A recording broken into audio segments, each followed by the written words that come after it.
کی کائنات کاٹ کر تشریف لانا قبول منظور فرمائے۔ ہم خطبہ حاجت کے مالک اپنی بارگاہ میں مستجاب فرمائے۔ اس مسجد امام معاہدہ اور جہاں بھی سفر اعزاز سید الشہداء پہنچائی گئی وہاں کر عزادار کے ٹھاک معلوم کی حفاظت فرمائے۔ ہم سب کو بشر سید الشہداء کے گھر پر فرمائے۔ ہر وقت امام کو ہم سے راضی فرمائے۔ اپنے بدعت قبولیت کے لیے برتر سلام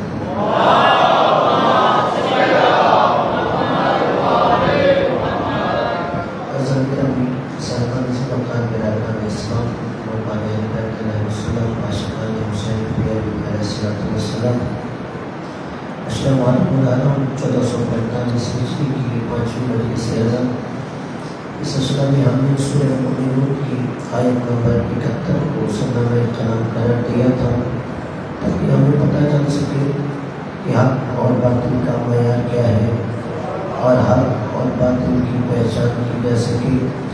اللہ نے کہا وَلَوْ اتَّبَعَ الْحَقُّ أَهْوَاءَهُمْ، اگر حق باطل کی خواہشات کی پیروی کر لیتا، اگر حق باطل کی بیعت کر لیتا تو ہوتا کیا؟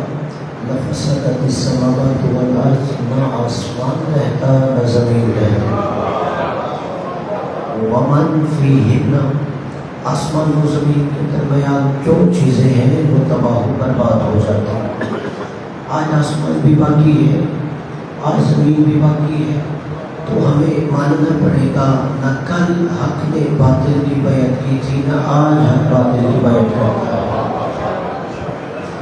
اور کل جہاں پہ میں نے اپنا بیان چھوڑا تھا، اللہ نے حق کی شناخت اور واضح کرنے کے لیے جتنا زور سورہ مائدہ کی آیت پر زور دیا، یا ایھا الرسول بلغ ما انزل الیک من ربک وان لم تفعل فما بلغت رسالتہ، ہمیں سارے قرآن میں کسی اور آیت میں یہ انداز نظر نہیں آتا کہ اللہ نے کہا رسول کہ حکم نازل ہوا ہے پہنچا دے، وَإِن لَمْ تَفْعَلْ، اگر تو نے یہ کام نہ کیا، فَمَا بَلَّغْتَ رِسَالَتَهُ، تو نے اللہ کی رسالت کا پیغام ہی نہیں پہنچایا۔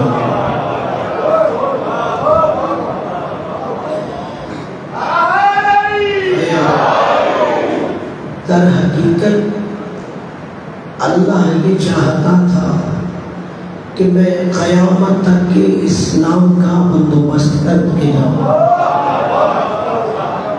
کہ سرکار مصطفیٰ کی زندگی میں قیامت تک کے اسلام کو سربلندی کے لیے انتظام کر کے جاؤں۔ یہیں پر جب ہم کہتے ہیں کہ اعلان مولائیت ہو رہا تھا، جہاں پر لفظ دو ہے، ایک ہے ولایت، ایک ہے ولایت، واو کے نیچے زیر کے ساتھ بھی، واو پر زبر کے ساتھ بھی، جو واو کے نیچے زیر ہے اس ولایت کا مطلب ہے محبت، اس کا مطلب ہے دوستی، اس سے تعلق ہے تعلق داری۔ کل جو میں نے کہا تمام اہل اسلام ولایت علی کی بات کرتے ہیں، وہ ولایت کو مانتے ہیں، ولایت کو نہیں مانتے۔ ولایت دوستی ہے، وہ کہتے ہیں ہاں علی سے دوستی ہونی چاہیے، اور واو پر زبر کے ساتھ ولایت، ولایت کا مطلب اقتدار ہے، حکومت ہے، تسلط ہے۔ شیعہ حیدر کرار کہتے ہیں دوستی بھی علی کے ساتھ ہونی چاہیے، حکومت بھی علی کی ہونی چاہیے، دونوں پہ ایمان، ولایت پر بھی ولایت پر بھی۔ ایسا نہیں ہے کہ میں کہوں میں دین علی کے دروازے سے لوں گا، حکومت کے لیے شام والوں کے پاس چلے جائیں، یا میں اسلام علی سے لوں گا، حکومت کے لیے بنو امیہ یا عباس کے دروازے پر چلے جاؤں۔ اللہ نے نبی کے ذریعے علی کی ولایت اور ولایت کا اعلان کر کے بتایا کہ من کنت مولا فہذا علی مولا۔ جیسے نبی کی زندگی میں دین بھی نبی سے لیتے تھے، دنیا بھی نبی سے لیتے تھے، اب نبی کے پردہ کرنے کے بعد دین بھی علی کے دروازے سے لینا ہے، دنیا بھی علی کے دروازے سے لینا ہے۔